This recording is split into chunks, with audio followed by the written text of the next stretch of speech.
Ya mismo nos vamos al Palacio de Libertad. Habla el presidente Javier Milei, lo escuchamos.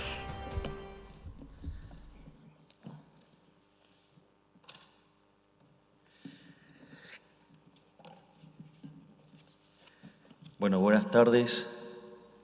En primer lugar, muchas gracias a Vladimir, muchas gracias a Santiago por permitirme ser parte de estas jornadas.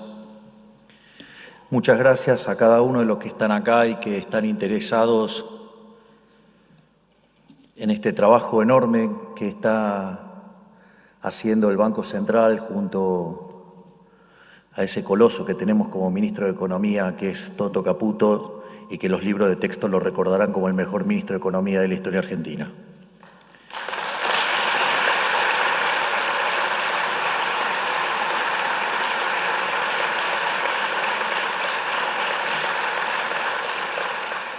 La presentación que voy a hacer consta de 3 partes. En una primera parte voy a estar describiendo la herencia, qué fue lo que recibimos.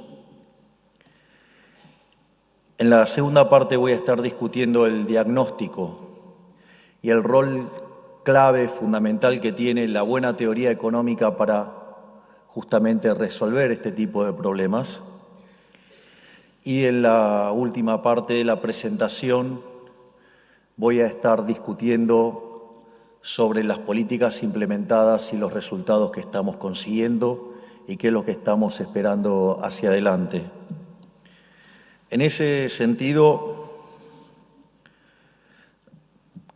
respecto a la herencia, una de las cosas que nos rompía los ojos, que era verdaderamente estremecedor, era lo que estaba pasando con la tasa de inflación durante el inicio del mes de diciembre. Cuando mirábamos la inflación de la primera semana, la inflación diaria estaba en el 1%. Si ustedes eso lo anualizaban, implicaba que la inflación venía viajando al 3.700%. Estos números que voy a estar dando parecen exagerados, pero cuando yo les pase los desequilibrios monetarios que hubieran implicado convalidar hubiera habido convalidación monetaria que hubiera permitido que esto se espiralizara y siguiera para adelante. Cuando ustedes tomaban las 2 primeras semanas de diciembre, el ritmo ya venía al 1,2% diario, es decir, se había acelerado y eso en términos anualizados era 7.700.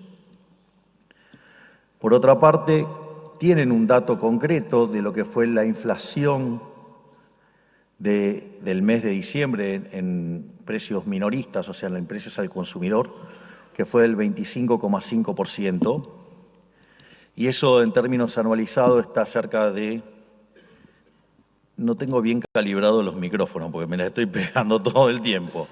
Entonces, o elijo los anteojos o elijo los micrófonos. Así que si escuchan cosas raras es porque me choco con los micrófonos. Era una inflación que venía viajando al 1.500%, pero si ustedes lo toman en mayoristas, ese 54% anualizado da 17.000%. Es decir, que estábamos al borde de un colapso macroeconómico. Además, no era solamente lo que uno estaba viendo, digamos, como síntoma de este problema de la tasa de inflación que se iba acelerando, sino que también estaba lo que eran los desequilibrios de inicio que podían dar la convalidación monetaria que convalidara la inflación precisamente. Básicamente combinábamos los desequilibrios de las 3 peores grandes crisis de la historia argentina. Por un lado teníamos un sobrante monetario, el famoso money overhang, que era el doble del que teníamos en la previa del Rodrigazo. De hecho, estamos publicando una nota en The Economist y justamente la gente de The Economist nos pidió esta estimación y por suerte digamos, el equipo de Federico se tomó de ese coloso que también tengo como ministro de Desregulación, ese lujo que es el doctor Federico Sturzenegger, con su equipo hicieron la reestimación del money overhang y justamente era el doble del que teníamos en el 75, es decir, en lo que era la previa al Rodrigazo. ¿Por qué es importante esto? Porque la inflación en la previa al Rodrigazo era del 30% y cuando estalla el Rodrigazo salta al 180%, es decir, se multiplicó por 6 la tasa de inflación. Si nosotros veníamos con una inflación del orden del 200%, claramente multiplicar por 6 iba a implicar saltar, ¿sí?, a niveles del 1.200%, pero si el desequilibrio era el doble, implicaba por lo menos estar saltando al 2.400%. Por otro lado, teníamos un problema adicional que era la situación del Banco Central en términos de pasivos remunerados. La relación pasivo remunerado sobre base monetaria estaba en torno a 4 veces. Es decir, esa situación es aún peor que la que tuvimos en la previa de la hiperinflación del 89, con niveles de base monetaria en términos de PBI similares a los de ese momento, con lo cual, digamos, la caída de la demanda de dinero hubiera implicado fuertemente y muy fácilmente ir a niveles, en el pico de la hiper, la base monetaria en términos de PBI cayó a 0,2%. Por lo tanto, y en la hiper del 89 nosotros tuvimos una inflación del 5.000%. Esto además estaba agravado por el hecho que nosotros teníamos un conjunto de pasivos remunerados que vencían a 30, 60, 90, así hasta 270 días, y el gobierno anterior, de manera intencionada, esto no fue casual, pasó todas esas posiciones a un día. Por lo tanto, teníamos esa bomba a punto de explotar a un día, es decir, podíamos quintuplicar la cantidad de dinero en un día. Básicamente la apuesta del gobierno anterior, es decir, en realidad ellos no creían que nosotros éramos liberales libertarios, en realidad consideraban que éramos liberales libertarados, que de hecho en el debate público van a encontrar bastantes libertarados, que en nombre de la libertad, digamos, si hubiéramos hecho eso, hubiéramos generado la precipitación de la hiperinflación, el peronismo hubiera sacado todas sus huestes a la calle, nos hubieran saqueado supermercados, esa dinámica que ya la vimos durante el 2001-2002 con el golpe de Estado que dieron Alfonsín y Duhalde a De la Rúa, golpe que se acabó y los saqueos terminaron, digamos, cuando llegó Duhalde al poder. Eso era lo que tenían planeado, por lo tanto, no solo que hubiéramos generado una hiperinflación, hubiéramos llevado la situación, si ustedes miran los saltos en pobrezas, tanto del 2001, 2002 como el 89-90, el salto en pobreza hubiera implicado ir a niveles de por lo menos 90% de pobres y 50% indigentes, una verdadera calamidad.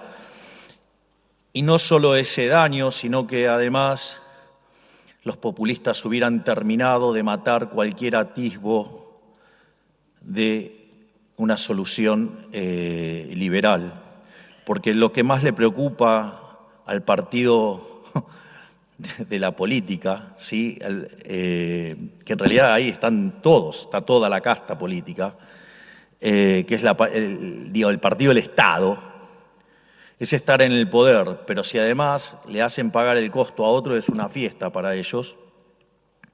Y eso es lo que estaban buscando y que nos reventara todo muy rápidamente y volver al poder ya para enero, cuando se limpiaba todo el desequilibrio, cargarnos todo esto a nosotros, agarrar la recuperación cíclica y entrar en un ciclo de populismo interminable.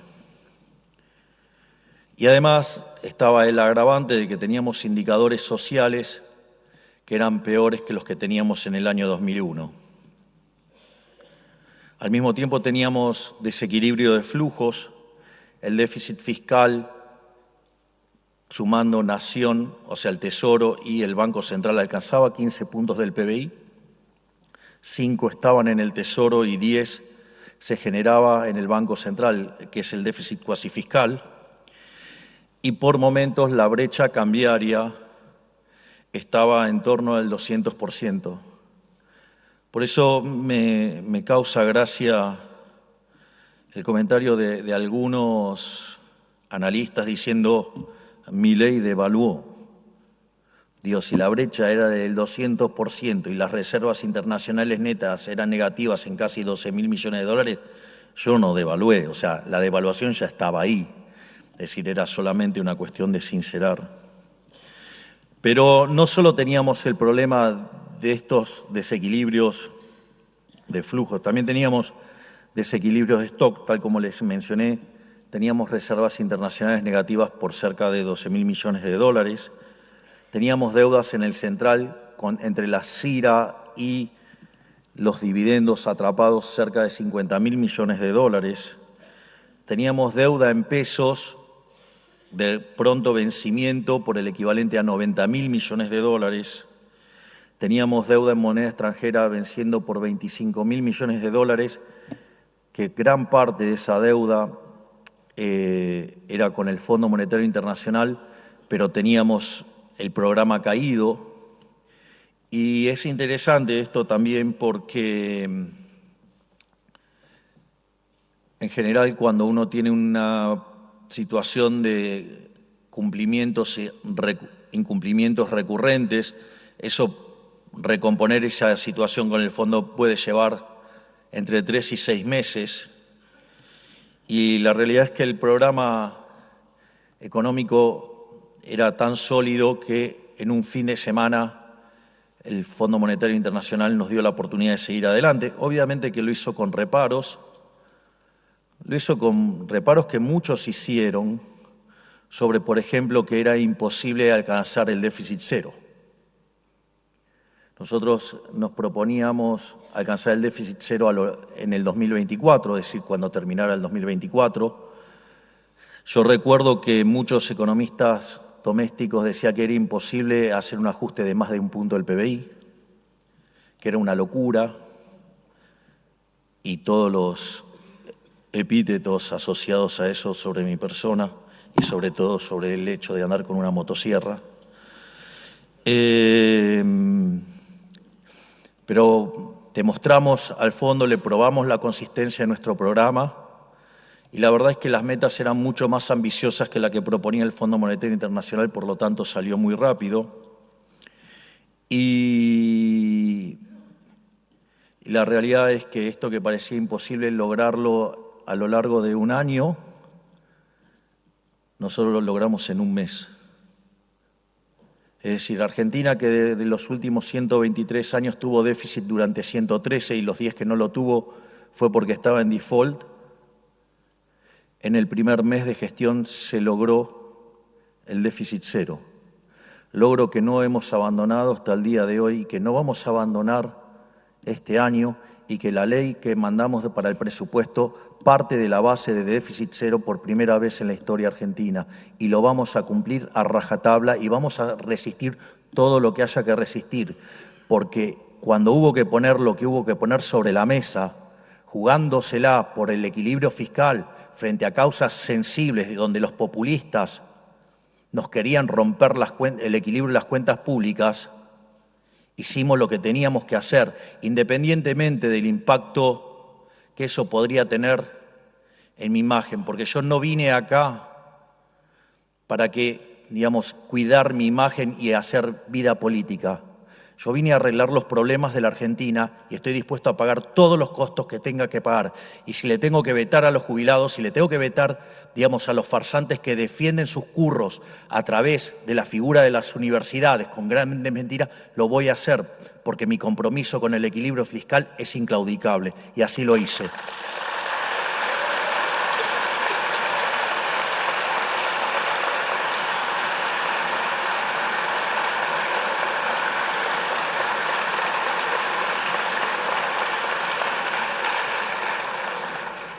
Naturalmente, dentro de todos los problemas de stock que teníamos, también estaba el problema de los puts. Pero ya recordarán lo que ha sido esa parte de la discusión.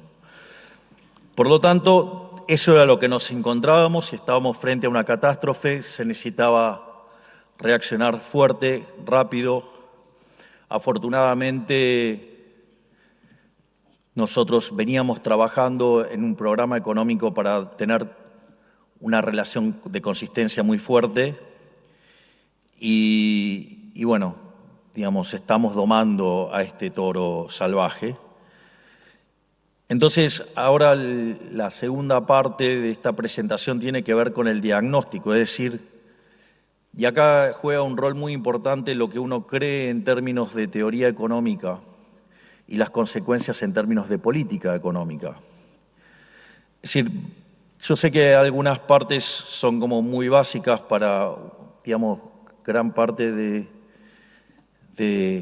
las eminencias que están sentadas aquí y que les pido perdón de tener que escuchar cosas simples en algunas cosas, pero también hay un auditorio más amplio y hay estudiantes y creo que vale la pena algunos conceptos refrescarlos o tenerlos en cuenta.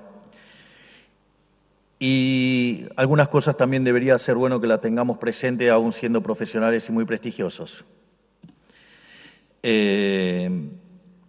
Porque es la base sobre la cual nosotros pensamos este problema.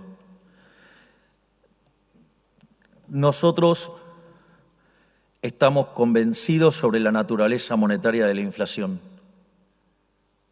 Es decir, la inflación para nosotros es siempre y en todo lugar un fenómeno monetario generado por un exceso de oferta de dinero, ya sea o porque sube la oferta o porque cae la demanda o porque ocurren las dos cosas a la vez, y eso genera una pérdida del poder adquisitivo del dinero, es decir, y todos los precios expresados en unidades monetarias suben. Ese es nuestro diagnóstico.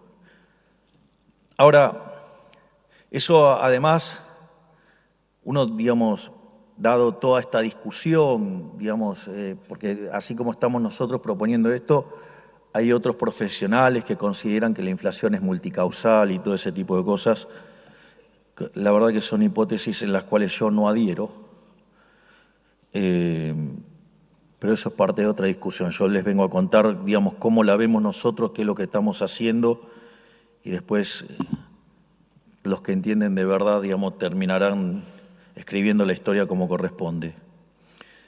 Entonces, la pregunta es, ¿de dónde sale esta hipótesis? Es decir, ¿cómo nosotros miramos este problema? Entonces, desde mi punto de vista, lo primero que hay que hacer, porque de hecho no es lo mismo definir la inflación como la suba generalizada de precios respecto a la pérdida del poder adquisitivo del dinero.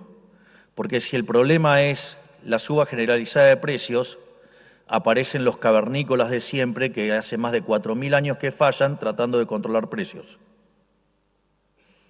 Al margen que eso tiene asociado un problema de teoría del valor, de creer que los precios son un margen sobre los costos, es decir, un problema de teoría objetiva del valor, teoría que fue derrotada, ya en 1871 con la aparición de Menger, cuando escribió sus principios de economía y política, y que además lo hizo en paralelo con William Stalin Jevons y con León Walras. Yo quería mencionar a Walras, ¿se imaginan por qué? León. Pero al margen de eso, entonces, uno debería pensar, ¿cómo sería el mundo sin dinero? Bueno, el mundo sin dinero lo estudiamos, se suele estudiar en la última parte de los modelos de los cursos de micro, en la parte de equilibrio general, que son los modelos de trueque. Entonces, ahora el problema es que ustedes en una economía de trueque se encuentran con dos grandes cuestiones no menores.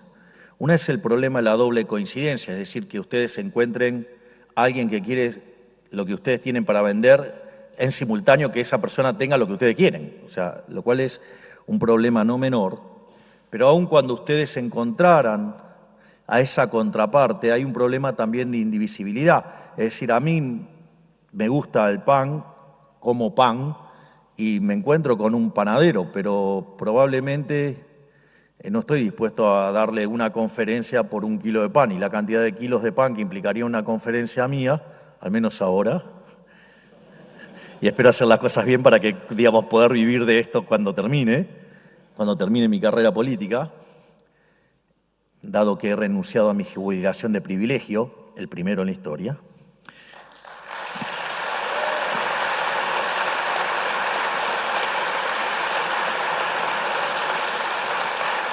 La verdad que tanto pan no me hace falta. Entonces, digo, todo esto, si uno verdaderamente se lo tomara en serio, digo, esto llevaría a una cantidad de pérdida de transacciones enormes y por lo tanto tendríamos una caída del bienestar verdaderamente abrupta, violenta. Por lo tanto, fíjense que no van a creer de dónde voy a sacar esta referencia, pero esta referencia es de Joan Robinson. Decía que cuando se analizaban los temas de la neutralidad del dinero no estaban bien pensados, porque no es lo mismo la economía de trueque que la economía monetaria, y eso es un tema no menor. Ahora, frente a esa situación, entonces uno tiene que entender cómo es que aparece el dinero. Y en realidad, digamos, no es que los individuos se pusieron a llorar porque no podían hacer transacciones y andaban penando por la vida, porque no, le trataron de buscar la solución. Y una de las cosas que descubrieron que había algunos bienes que se intercambiaban más que otros. Entonces, una de las cosas que descubrieron es que si iban y compraban ese bien que se intercambiaba más, les servía de manera indirecta para comprar el que querían definitivamente. Es decir, en realidad el dinero es un bien de intercambio indirecto que se utiliza para hacer transacciones. Entonces, por ejemplo, cuando el hombre era nómade, digamos, lo más importante durante gran parte de la historia de la humanidad era comer. Entonces, las cosas vinculadas a la alimentación eran importantes. Entonces, los hombres nómades hacían trueque, digamos, y tenían un dinero, si ustedes quieren, como bien de intercambio indirecto, y eran justamente el ganado. Utilizaban el ganado como bien de intercambio indirecto. Ahora, después el hombre se hizo sedentario y una de las cosas que comía mucho era pan. Y el pan se hace con trigo. Entonces empezaron a hacer transacciones en trigo, no porque querían tener trigo, no porque querían acumular trigo, no porque deseaban tener un montón de trigo, sino que en realidad lo querían utilizar como bien de intercambio indirecto. Digo, en ese sentido, ustedes tienen distintas monedas, como el trigo, como el lino, como el café, como el tabaco. Siempre me resulta muy divertida una conferencia de Milton Friedman que habla de la hiperinflación de Alemania y dice, se usaban clavos y en un momento dice, se usaba coñac. Y dice, fue la definición de dinero más líquida que encontré en mi vida. Entonces, si ustedes se fijan, todos estos bienes cumplían dos de los roles que debe cumplir el dinero, que es ser unidad de cuenta y ser de medio de pago generalizado. Pero el problema con estos bienes es que es como un helado, ¿no? No tan violento, pero es como el helado, no tiene tasa de interés negativa. O sea, usted el helado, si no lo comen ahora, se le derrite, con lo cual se quedaron sin nada. Estos bienes también, digamos, o sea, ya sea por el paso del tiempo, lo que fuera, digamos, iban perdiendo valor y consecuentemente no servían como reserva de valor. Y a partir de ese problema es que aparecen las monedas metálicas, ya sea el oro, la plata y el cobre. Pero más, y ahí, digamos, ustedes ya tienen las tres funciones del dinero. No voy a ir a toda lo que es la discusión de cuando aparece el dinero papel y todas esas cosas porque me voy a poner denso. Pero lo que a mí me interesa notar en esto, que es lo más importante desde mi punto de vista, que la demanda de dinero es una demanda derivada. Es decir, nadie demanda dinero porque sí. Nadie está planeando llevarse ni pesos, ni dólares, ni la moneda que se les ocurra al traje de madera. Nadie está pensando en eso. Es más, de hecho, digamos, la herencia es un error de cálculo. Entonces, dicho de otra manera, entonces, por lo tanto, la demanda de dinero es una demanda derivada, es una demanda espejo de lo que está pasando en el lado real.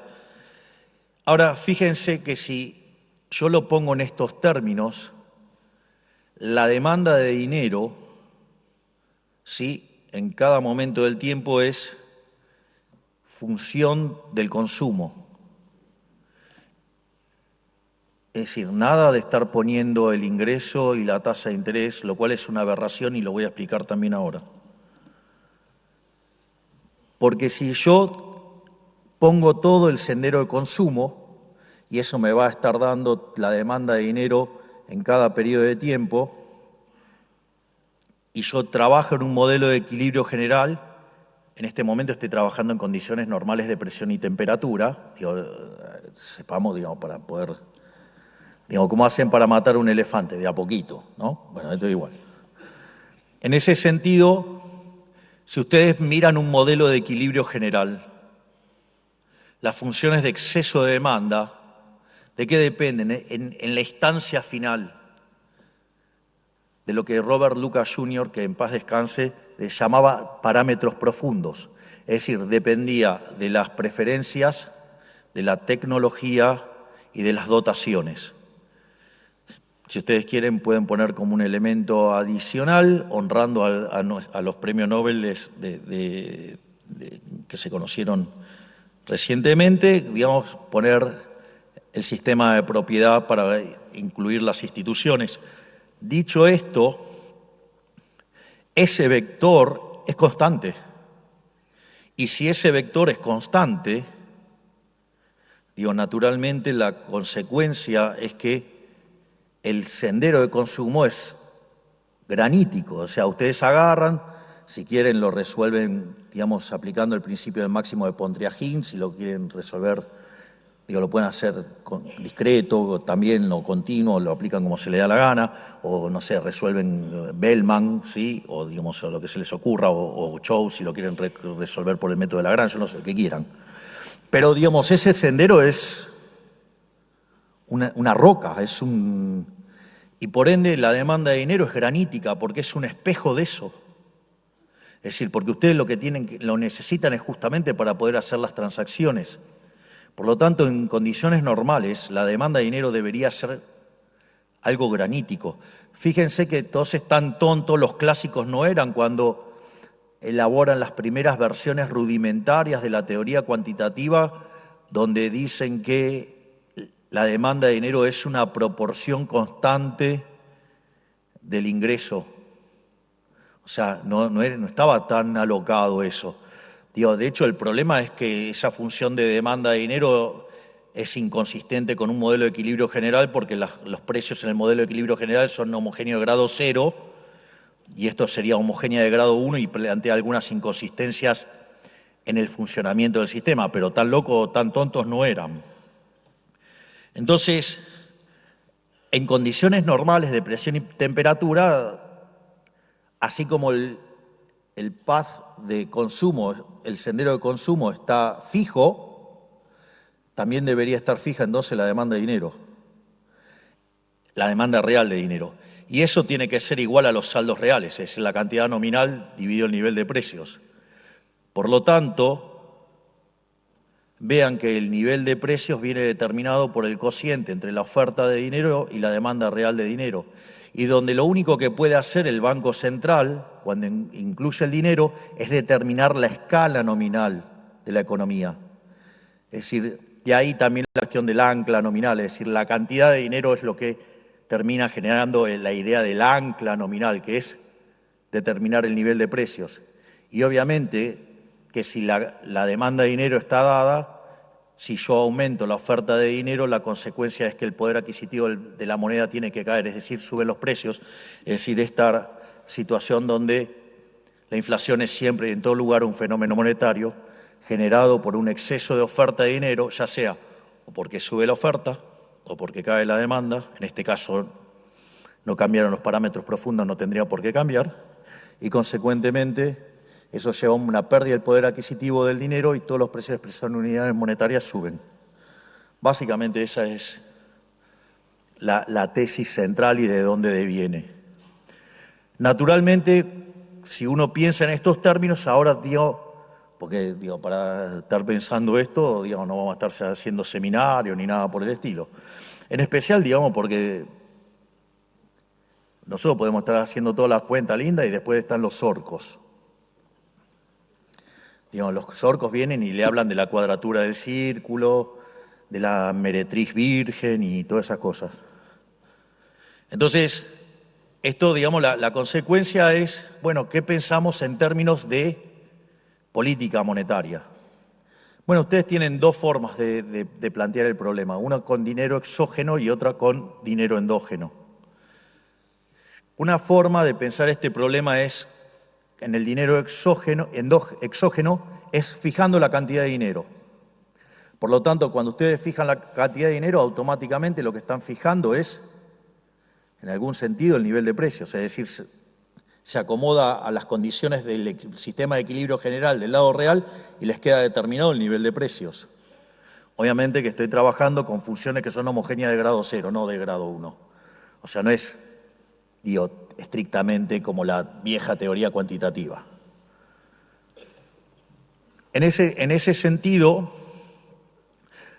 ¿qué es lo que ocurre? Si yo fijo la cantidad de dinero, la consecuencia natural es que si ahora a ese vector de preferencias, dotaciones y tecnología y propiedad, ustedes le permiten que haya progreso tecnológico, supongamos que un progreso tecnológico que lo pudieran describir de vuelta, exógenamente, de vuelta, digo, después la vida real es más complicada. La consecuencia de eso sería que ustedes tendrían una economía que se expande, que crece, y por ende esa economía generaría deflación. Es decir, es una economía donde si la cantidad de dinero está constante y ustedes tienen cada vez más transacciones y más demanda de dinero, la contracara de eso, si M está fijo, ustedes deberían tener una deflación. Les aviso que el problema de la deflación es un problema en la literatura moderna, porque si ustedes van a la literatura previa al siglo XX, o sea, en el siglo XIX y más atrás también, esto no era algo que se discutía. Hay un libro maravilloso al respecto de Philippe Bagus que se llama Defendiendo la deflación, y no era un problema.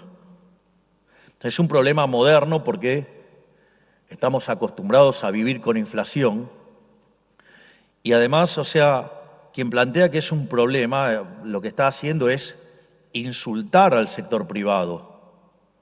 Es decir, yo no tengo la culpa, digamos, que un policymaker sea tan estúpido que no entienda que yo puedo hacer contratos en términos reales y neutralizarlos en términos de inflación.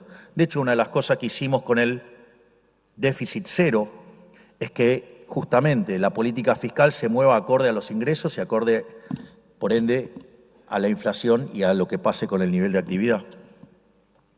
La otra es una regla monetaria, es decir, ustedes fijan una forma en la cual crece la cantidad de dinero para que no haya deflación, porque básicamente en el caso anterior va a haber deflación, dado que no crece la cantidad de dinero y la economía crece, la deflación va a estar en línea con ese crecimiento de la economía. La otra es poner un crecimiento de la tasa de la cantidad de dinero y eso, en diferencia con lo que pase con la tasa de crecimiento, va a tener determinando la tasa de inflación. Esto de vuelta, en condiciones normales de presión y temperatura, cuando empezamos a meter cosas se empieza a mover bastante más. Pero lo interesante es que ahí tendrían otro patrón, digamos, de movimiento. La realidad es que, ¿y quién fija esa tasa y por qué? De vuelta, ahí nos vamos a encontrar de vuelta con el tema de la fatal arrogancia. La primera pregunta es, ¿por qué es malo que haya deflación? Si la deflación es una forma de, digamos, es como una devolución de ingresos al resto de la población, sí, obvio, en contra del Estado. Eso está muy bien. Pero no solo eso, sino que además, si yo voy a fijar, ¿por qué lo voy a fijar? Digamos, ¿en base a qué? ¿Por qué lo voy a fijar? Porque la realidad es que si yo fijo la cantidad de dinero, entonces usted me dice, no, pero yo tengo unos tipos que son tan geniales que van a fijar la cantidad de dinero acorde a lo que la gente quiere. Y si lo puede hacer la gente, ¿para qué necesita un tercero? Que la gente elija su propio dinero y que determine la cantidad de dinero en función de lo que quiere y listo. Entonces el Banco Central si expande causa daño, si contrae causa daño y si deja la cantidad constante también causa daño, siempre causa daño. El tema es cuánto daño causa, la forma que menos daño causa es si no mueve la cantidad de dinero, pero eso es parte de otra discusión. Eso es un esquema de política monetaria. El otro esquema de política monetaria es los modelos de dinero endógeno. Sin lugar a dudas, el más conocido, el más popular es en el cual se fija el tipo de cambio. ¿Sí? En lo que sería en la terminología de Julio Hipólito Guillermo Olivera, en sus trabajos sobre on passive money, o creo que la traducción es sobre el dinero pasivo, ahí habla de lo que se llama el patrón externo, ¿sí?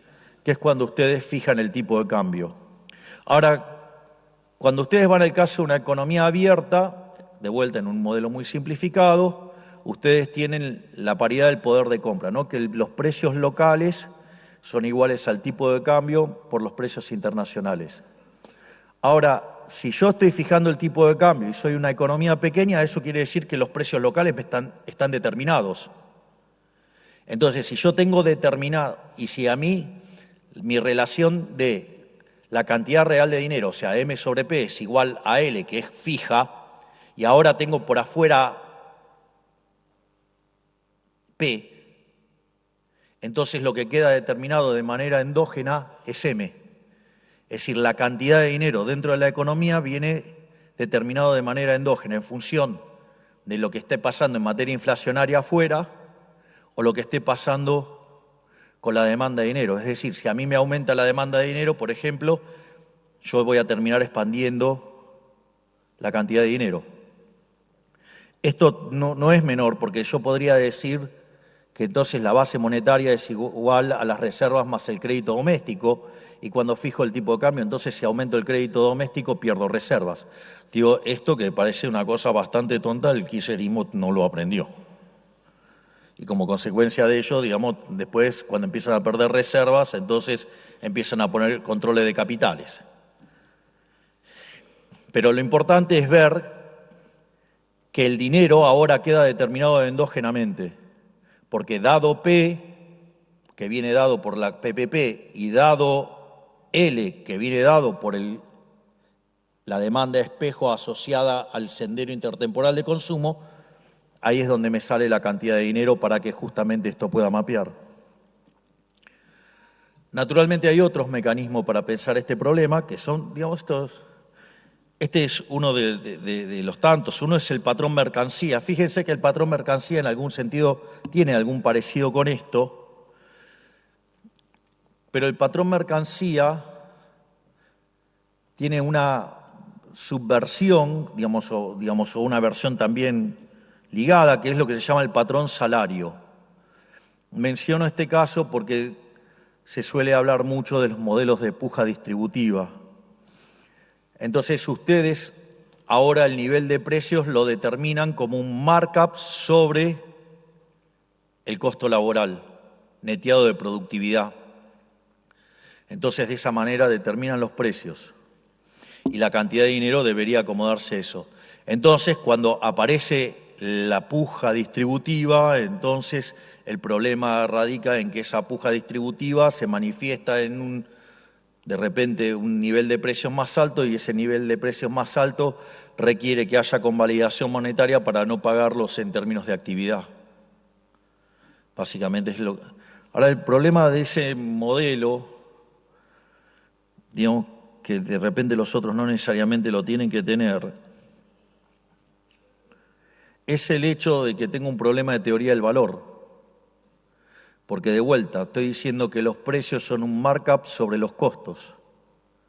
O puedo decir que es el costo laboral para plantear la puja distributiva. Y el problema con eso es que ahora estoy trabajando con una teoría objetiva del valor. Y ya sabemos que la teoría objetiva del valor, fue aniquilada Por lo tanto, cada cosa que tiene que ver, actos de brutalidad, como lo que hacía el engendro soviético, que tenía gente controlando precios, entonces creía que sumando los costos, de ahí, digamos, sacaba el nivel de precios y entonces andaba determinando quiénes eran los malos.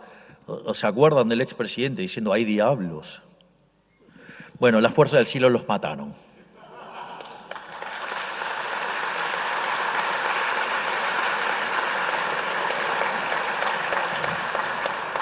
Y después, gracias Darío.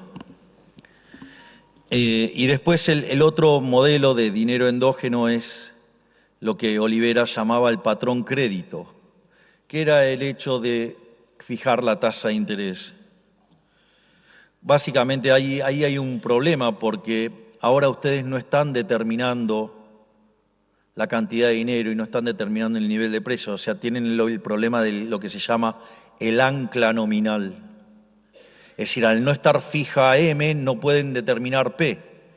Consecuentemente, el sistema es como que les queda a la deriva y por eso es tan importante las expectativas de inflación. ¿Por qué? Porque eso les permite ligar los precios futuros con los precios presentes, le permite determinar P y a partir de ahí determinar M y a partir de ahí resolver el modelo. La verdad es que a mí, digamos, esto de controlar la tasa de interés me parece una aberración. Recuerdo, todo el mundo sabe de mi admiración, afecto, cariño y todas las definiciones que puedan tener, digamos, pero como somos amigos puedo contar la anécdota con Federico Sturzenegger cuando decide pasar al inflation targeting. Entonces yo le pregunté qué opinaba de Moreno. Entonces me dijo un cavernícola. Sí, si lo quieren silbar, si lo tranquilo, no hay ningún problema. Digo, total, digamos, está todo el tiempo haciendo campaña de que hay que destituirme, así que si quieren decir lo que quieran, digamos, no se los voy a negar. Dicho esto, obviamente que todos tenemos una opinión bastante mala de Moreno, sobre todo porque tiene una mala teoría del valor. Digamos, él cree en que los precios vienen determinados por los costos. Es decir, esto es muy importante. Una de las cosas que plantea Menger en sus principios de economía y política de 1871 y que después von Wieser lo reescribe, es lo que se llama el principio de imputación, donde son los precios los que determinan los costos y no los costos los que determinan los precios. Es tan ridículo creer que los costos determinan los precios que si esto fuera así no habría quiebras. No habría sentido tampoco para ser eficiente. Si total, digamos, voy a poder trasladar el costo. Es decir, es algo que no tiene verdaderamente no tiene ningún tipo de sentido. Pero si quieren, vean toda la discusión sobre la teoría del valor trabajo y la teoría subjetiva del valor. Así no los atosigo con este tipo de cosas. ¿Y por qué es aberrante controlar la tasa de interés? Porque controlar la tasa de interés es equivalente a los controles que hacía Moreno, pero intertemporalmente además. Porque en el fondo, ¿qué es la tasa de interés? La tasa de interés no es que existe porque existe el dinero. Es decir, esto es un exocet al señor John Maynard Keynes en la teoría general. En rigor, la tasa de interés no existe porque existe el dinero. La tasa de interés existe porque existe el tiempo. La tasa de interés tiene que ver con la tasa de preferencia intertemporal. Digo que es un parámetro profundo también, adentro de las preferencias. Por lo tanto, en realidad la tasa de interés es el precio relativo de los bienes futuros respecto de los bienes presentes. ¿O por qué creen que cuando sube la tasa de interés el ahorro sube? Porque ¿qué es el ahorro? El ahorro es el consumo futuro. Entonces, si yo estoy subiendo, la tasa de interés está subiendo el precio presente. Si sube el precio presente, yo sustituyo consumo presente por consumo futuro. Por eso ven que cuando sube la tasa de interés, sube el ahorro. Pero en realidad, vayan microeconomía intermedia, el capítulo intertemporal, y les muestra justamente este problema de los precios relativos y la tasa de interés. O sea, tampoco hay que ser muy sofisticado. o resuelvan el problema de optimización dinámica, y cuando vean el cociente de utilidades y la tasa de interés, obviamente que aparece la tasa de preferencia temporal, van a encontrar que justamente esas mismas condiciones son las mismas que si ustedes hubieran puesto precios. Dicho esto, entonces es una aberración querer controlar la tasa de interés, porque implica ser tan arrogante de no solo querer controlar los precios presentes, sino también futuros. O sea, con lo cual es como ser un Moreno reloaded. Es la versión increíble de Hulk de Moreno. Por lo tanto, digamos, o sea, yo no soy partidario de controlar la tasa de interés. Digo, dado que tenemos Banco Central, por ahora, digamos, controlaremos la cantidad de dinero. No importa, porque como Santiago y Vladimir son tipos tan brillantes, digamos, van a conseguir trabajo de otra cosa, digamos, pero habrán hecho un servicio enorme a la patria, digamos, el día que nos vayamos de este trabajo y habremos terminado con esta peripecia inmunda que se llama Banco Central. Es como la rana y el escorpión. No le pidan que cambie. Entonces, dicho esto, nosotros teníamos, dada esta discusión teórica, teníamos que enfrentar el problema de que había que parar la hiper. Entonces, teníamos 3 factores de expansión de la base. Una es lo que se llama por sector público, que es financiar el déficit fiscal. Otra es por sector financiero y otra es por sector externo. Cuando nosotros decidimos hacer déficit cero, básicamente es una forma de cortar con la emisión monetaria para financiar el fisco. Si ustedes toman la metodología Cerro-Meloni, desde el año 1901 hasta hoy, Argentina tuvo 23 crisis. De esas 23 crisis, 21 tienen origen fiscal, donde el déficit fiscal puede ser grande o extravagantemente grande. Los casos extravagantemente grandes son el caso, por ejemplo, del Rodrigazo, con 14 puntos del PBI en el 75, la tablita cambiaria en el 82 con 11 puntos del PBI, la hiperinflación de Alfonsín con 8% en el 89, la convertibilidad en el 2001 con 7. Bueno, nosotros en el consolidado teníamos 15, para tener un orden de magnitud nada más. En ese sentido, era fundamental cortar el déficit fiscal y de ahí el déficit cero para terminar con la emisión de tipo fiscal. Ahora, en lo que tenía que ver con el cuasi fiscal, nosotros teníamos dos fuentes. Y eso lo logramos en el primer mes, ¿no? Cerrar el grifo fiscal. Había que terminar con los pasivos remunerados, porque el problema de los pasivos remunerados era un tema no menor, porque lo que nos generaba era más déficit cuasi fiscal y mayores, o sea, incrementaba la cantidad de dinero futura, porque en el fondo todos esos pasivos remunerados eran emisión futura, por lo tanto eran inflación futura. Entonces, básicamente había que cortar esa forma de que se espiralizaran y que crecieran esos pasivos remunerados, que nos estaban generando déficit fiscal por 10 puntos del PBI y hacía, digamos, que la economía verdaderamente fuera un tembladeral. Y acá, digamos, es importante tener esta discusión, porque muchos economistas sugerían que esto se frenaba subiendo la tasa de interés. Y si nosotros hubiéramos subido la tasa de interés,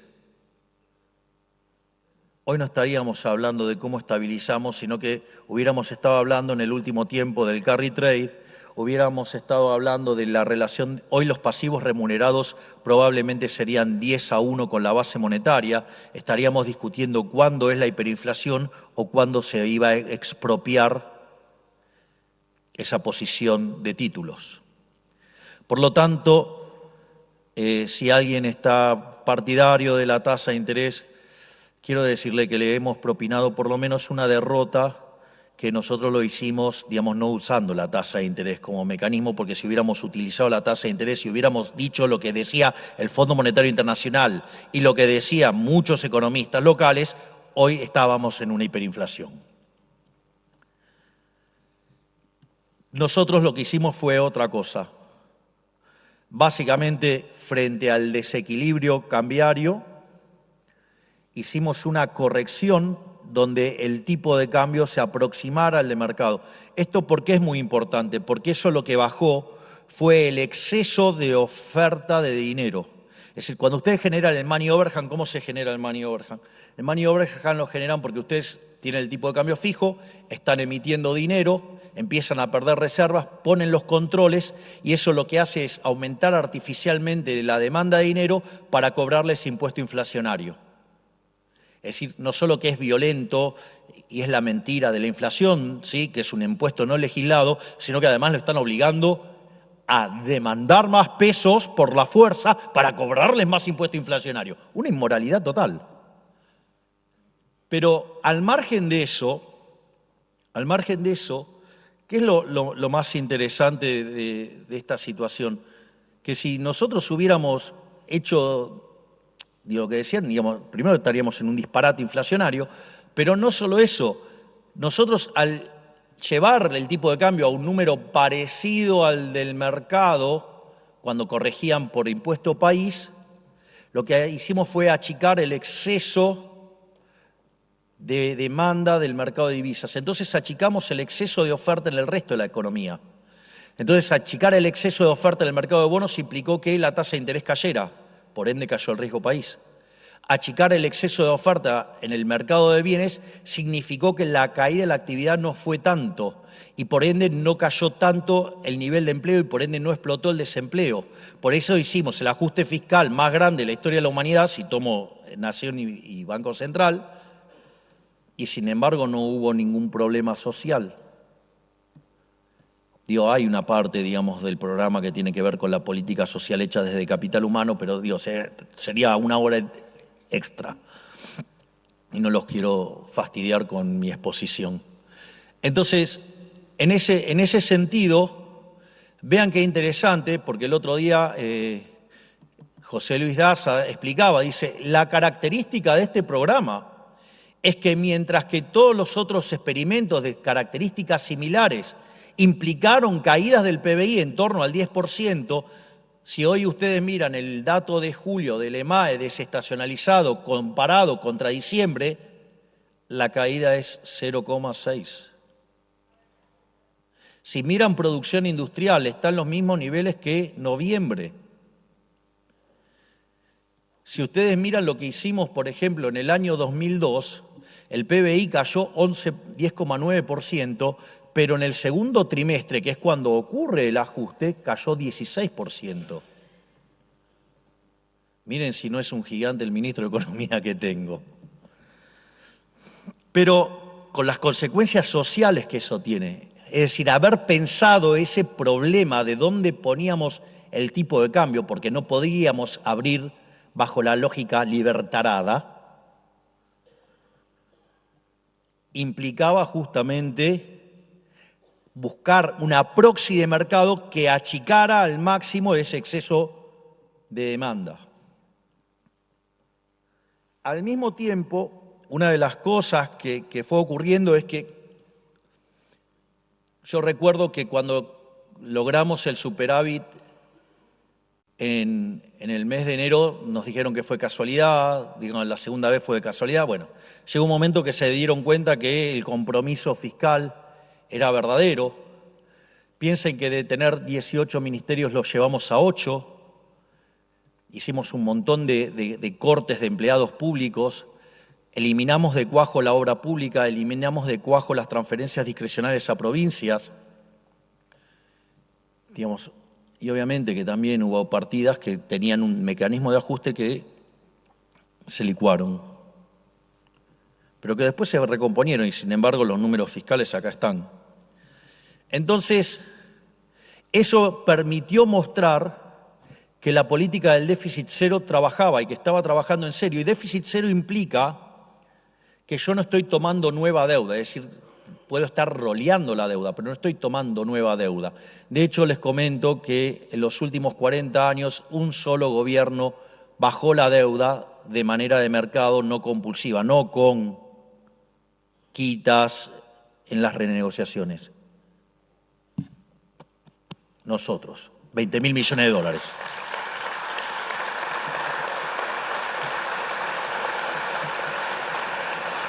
Y conforme esto iba ocurriendo, ¿qué es lo que significa? Significa que ustedes, la relación deuda-producto no es creciente. Por ende, quiere decir que son solventes intertemporalmente. Consecuentemente, eso, digamos, también explica la caída del riesgo país. Hoy el riesgo país terminó en 1047. Es el nivel más bajo de los últimos 5 años.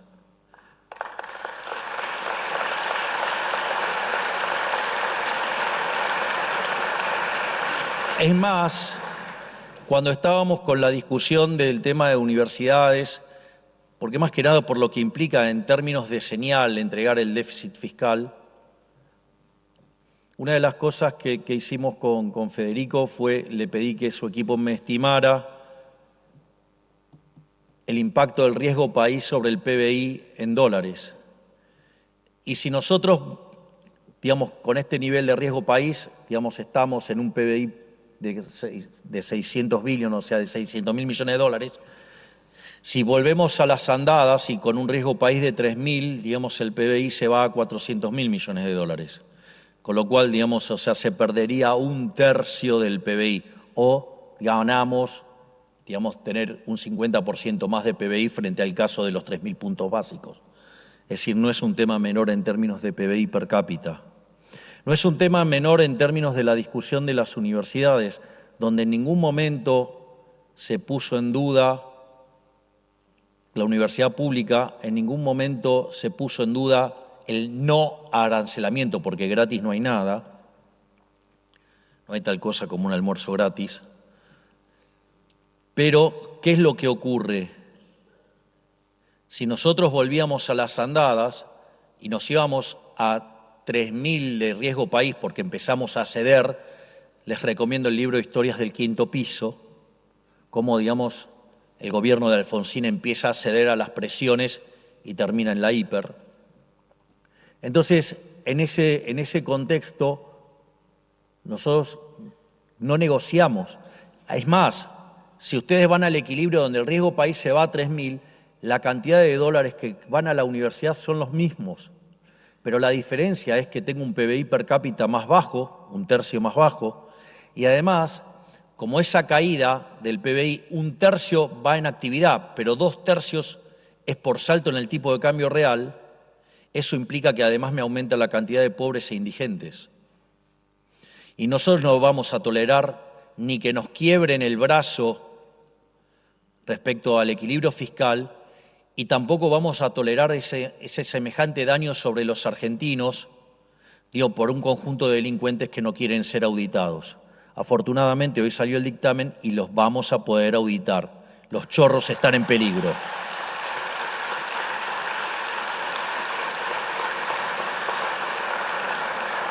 Y conforme avanzábamos en el equilibrio fiscal, ahí es donde entró este gigante que está acá, que es el doctor Pablo Quirno, y empezó a poner la deuda en el lugar que siempre tuvo que estar, que esa deuda era deuda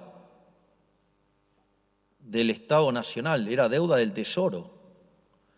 Es decir, ¿qué era lo que pasaba? Se generaba déficit fiscal, buscaban algún artilugio para que se emitiera dinero, ese dinero entraba a la calle y después lo querían esterilizar por otro lado pagando tasa. Pero ese problema que estaba en el déficit del cuasi fiscal en realidad era no haber sincerado lo que estaba pasando con las cuentas del Tesoro. Y conforme fuimos mostrando nuestro compromiso con el equilibrio fiscal, al margen que el salto devaluatorio implicó que lo que nosotros necesitábamos era arbitrar la tasa en dólares, eso implicó una tasa de interés real en pesos negativa, lo cual además nos permitió ir licuando los pasivos remunerados y otra parte llevarla al Tesoro. Y de lo que nadie hablaba y de que todo el mundo decía que era imposible de resolver, entre este gigante que es Santiago Bausili y Pablo Quirno lo arreglaron en 7 meses. Miren si no voy a estar orgulloso de mi equipo.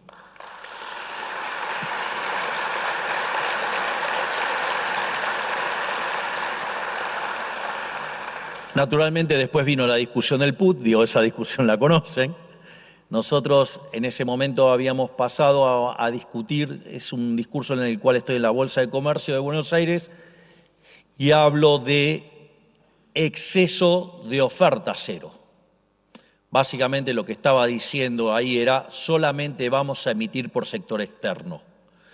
Porque si ustedes se fijan, cuando estuvimos hablando de dinero endógeno, en el caso de patrón externo, ustedes solamente incrementan la cantidad de dinero contra demanda de dinero.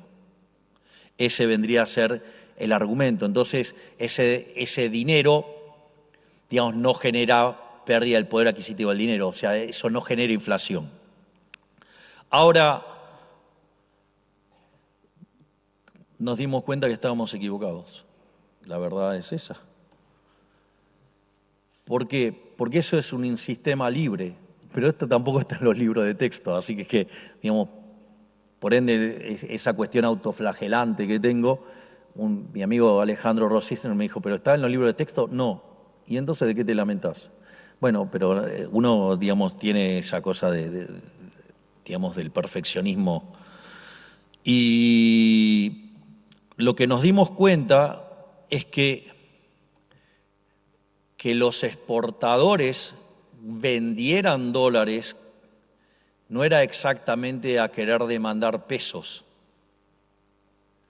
Porque, digamos, en el modelo tradicional ustedes tienen una operación en pesos que quieren hacer, toman sus dólares, con esos dólares compran los pesos y con esos pesos hacen la transacción. Entonces, esa demanda de dinero está mapeada contra una demanda transaccional y eso no genera problemas en términos de poder adquisitivo del dinero. Ahora, ¿cuál es el problema? El problema es que cuando yo tengo control de capitales y los estoy obligando a liquidar los dólares, yo estoy comprando pesos, pero todos esos pesos yo no los quiero. Y la consecuencia es que ahora sí sobran pesos y genera inflación. Entonces, a partir de ese momento nosotros decidimos, frente a una situación muy compleja y que, digamos, había toda una idea de que el tipo de cambio ya se iba ese lunes a 2.000 pesos, nosotros, recuerdo que con Toto estábamos viajando hacia lo que fue mi presentación en Sun Valley y ahí, digamos, con Toto y con Santiago, digamos, por video, llamada, decidimos cambiar el esquema de política monetaria e ir directamente a emisión cero. Sabíamos que corríamos el riesgo de que igual así nos atacaran, pero teníamos la convicción férrea de que si no modificábamos la cantidad de dinero, tarde o temprano le íbamos a ganar al mercado. Hoy el tipo de cambio está en 1.150 y está lleno de mandriles economistas.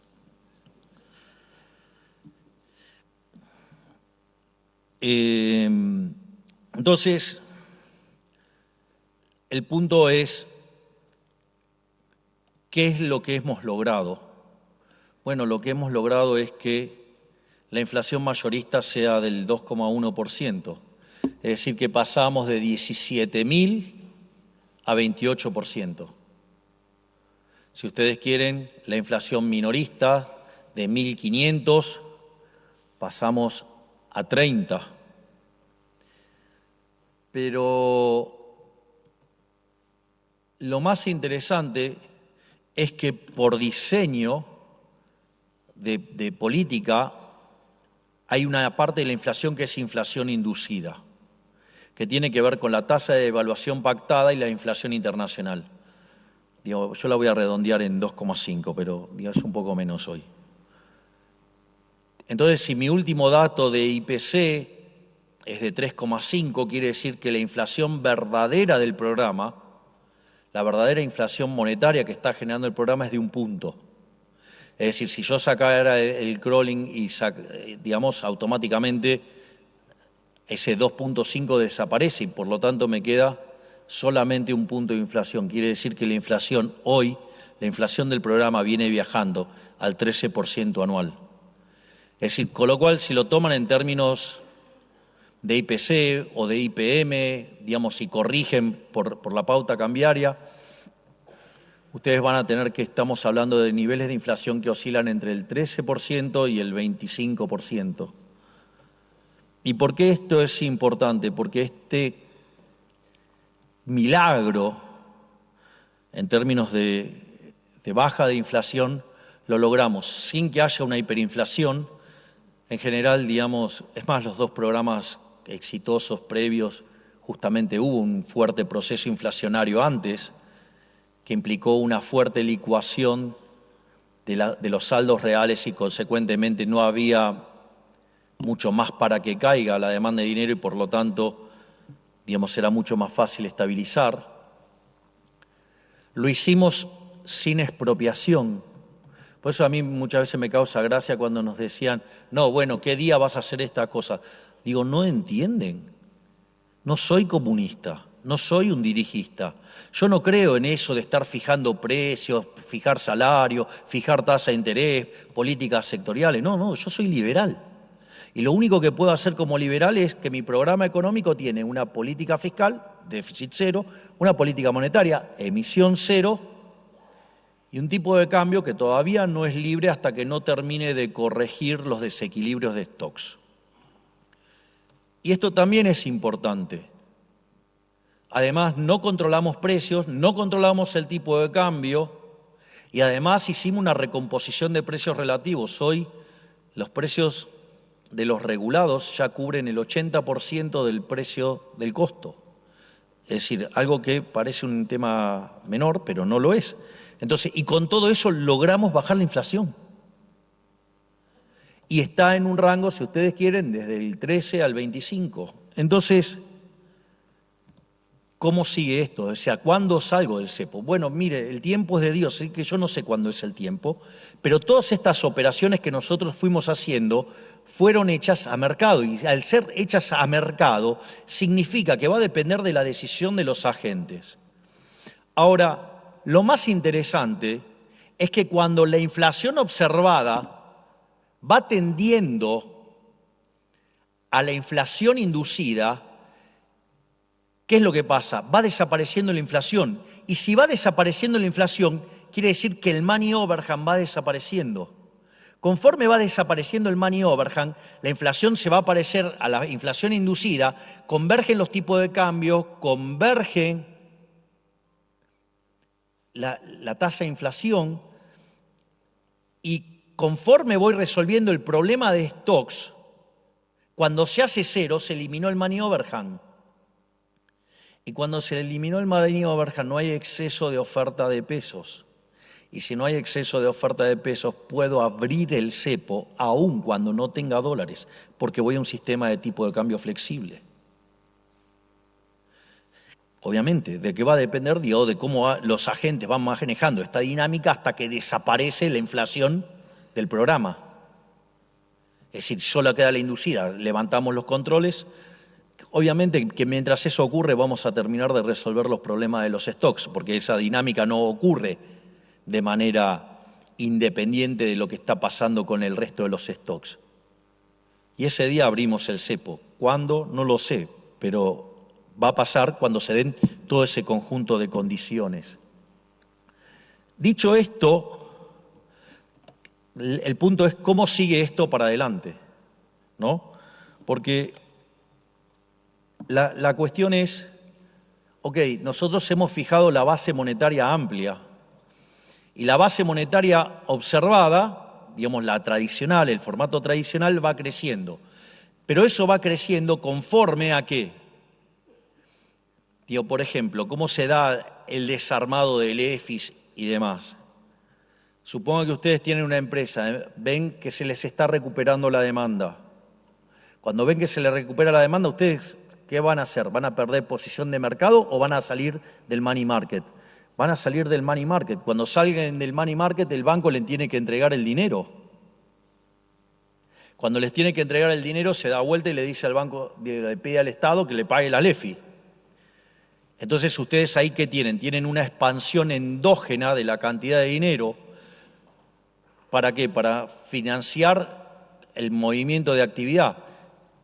En paralelo, lo que va a pasar es que cuando el money overhang desaparezca, también lo que va a terminar desapareciendo, ¿qué es? La diferencia entre la base monetaria la tradicional y la amplia. Y a partir de ese momento la cantidad de dinero queda fija. Entonces la pregunta es, bueno, ok, una vez que llegamos a eso, digamos, se eliminó el money overhang, las definiciones de base mapean, me convergieron los tipos de cambio, me convergieron las tasas de interés, entonces ahora abrí, ¿cómo sigue? Bueno, asumiendo que la economía va a crecer, y tengo serios argumentos para creer que va a crecer, digo, ya sea por las reformas estructurales, que implica un salto en los índices de libertad económica de 90 puestos, y hoy tenemos instituciones que empiezan a parecerse, a pesar de los degenerados fiscales, se empiezan a parecer más a las de Alemania, digamos Francia, Italia, que igual a mí eso no me contenta, les aviso. Yo quiero que Argentina sea el país más libre del mundo. Por lo tanto, eso implica que el PBI, digo, de hecho, vi pasar una parte de la presentación de Juan Pablo Nicolini mostrando justamente el tema del crecimiento, ¿no?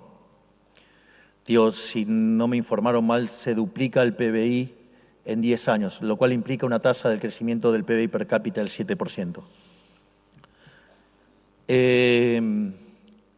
Eso, digamos, por un lado. Por otro lado, muchachos, o sea, acabamos de ahorrar y devolverle a la gente 15 puntos del PBI.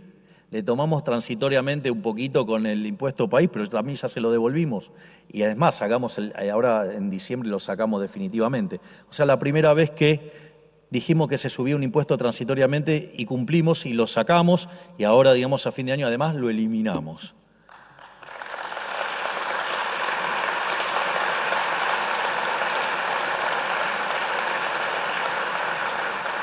Además, la continua baja del riesgo país va a implicar tasas de descuento más bajas. O sea, fíjense todo lo que subieron los activos financieros argentinos.